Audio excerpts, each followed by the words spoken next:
Sur les traces des poètes en Suisse romande. Bonsoir Isabelle Falconier, merci d'être avec nous en direct de Genève sur TV5 Monde. Vous publiez Le poème Bonsoir. et le territoire aux éditions Noir sur Blanc. Vous avez été, on le rappelle bien entendu, directrice du Salon du Livre de Genève. Alors peut-être pour commencer de manière générale, en quoi la Suisse romande a-t-elle inspiré, et pas depuis peu de temps, les grands noms de la littérature mondiale? On verra aussi d'ailleurs les peintres, pour citer les écrivains quelques-uns, Victor Hugo, Alphonse de Lamartine, Lord Byron.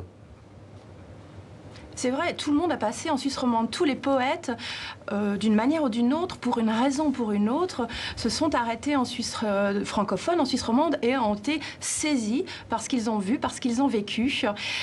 C'est un mélange de différentes choses. C'est un mélange, c'est le paysage déjà. C'est ensuite ce qu'ils ont y trouvé. Ils y ont trouvé une inspiration. Ils ont trouvé des paysages dramatiques qui les a renvoyés à eux-mêmes. Ils y ont trouvé une source d'inspiration. Ils ont trouvé un Éden. Et ils y ont trouvé surtout ce qu'ils voulaient y voir. Pour ce livre, j'ai eu la chance de pouvoir m'entourer d'une équipe de passionnés de poésie, de chercheurs, d'enseignants, notamment liés à l'Université de Lausanne, dont Antonio Rodriguez, qui a co-dirigé le livre avec moi. Et on s'est rendu compte avec fierté, avec plaisir, qu'en matière d'histoire poétique, d'histoire littéraire, la Suisse romande était quelque part le centre du monde. Et on a cherché à donner un outil aux lecteurs francophones pour comprendre cela, pour partager cela.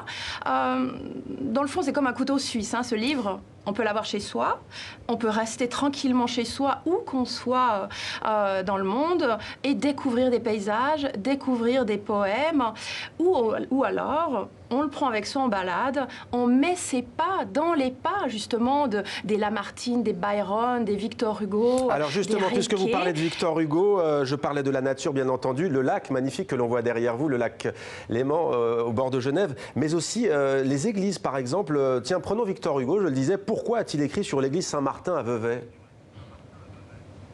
Alors déjà, il a écrit pour s'en plaindre. Il se plaint des dégâts qu'a fait la Réforme et qui effectivement a vidé l'église Saint-Martin de Vevey de tous ses fastes catholiques.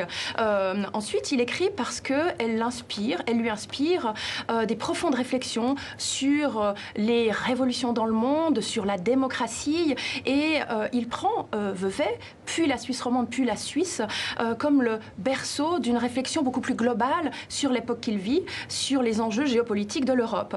Donc on voit, la Suisse est utile à tous ces poètes.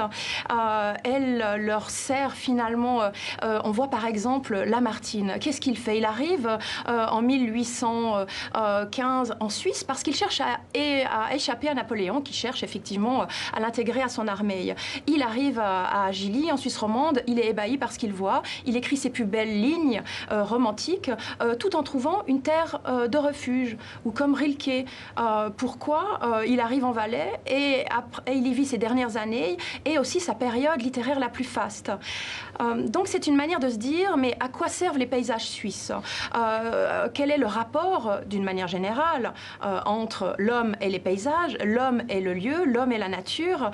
Et chacun à sa manière y a vécu, chacun de ces poètes a vécu une expérience forte en Suisse romande. Nous racontons des anecdotes, nous repartons sur leurs traces, puis évidemment ensuite on peut lire leurs lignes inspirées par la Suisse, que ce soit des villes comme Vevey, que ce soit des paysages, que ce soit des lieux comme le château de Chillon, sur lequel on peut retrouver à peu près tout le monde, hein, Byron, Rousseau, etc. Et aussi Eugène Delacroix avec Le prisonnier de Chillon, tableau peint en 1834. Le château de Chillon se trouve sur les bords du lac Léman, c'est à Véto. Tiens, prenons peut-être Lord Byron, que vous connaissez bien, il me semble justement, que lui a apporté la nature helvétique. Alors, Byron, quand il arrive à Genève, il est épuisé. Il écrit d'ailleurs, alors qu'il est dans sa vingtaine, sur le livre d'heures de l'hôtel, qu'il a 100 ans. La Suisse va le régénérer complètement. Il faut imaginer Byron faisant avec un autre poète, Shelley, le tour du lac Léman en barque, sur les traces de Rousseau, un autre poète, et puis quelques jours après, crapahutant dans les Préalpes, hein, sur la dent de Jamant. Il va d'ailleurs chuter en redescendant parce qu'il avait avait un pied beau. Et tout ça, il le raconte dans des lettres, puis le transcrit dans des poèmes.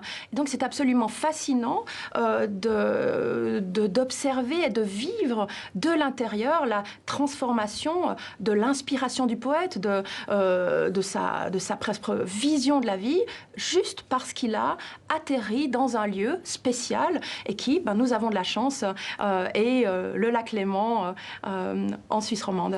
Merci beaucoup Isabelle Falconier d'avoir répondu à nos questions. Le poème et le territoire, promenade littéraire en Suisse romande, c'est donc aux éditions Noir sur Blanc. Merci à vous.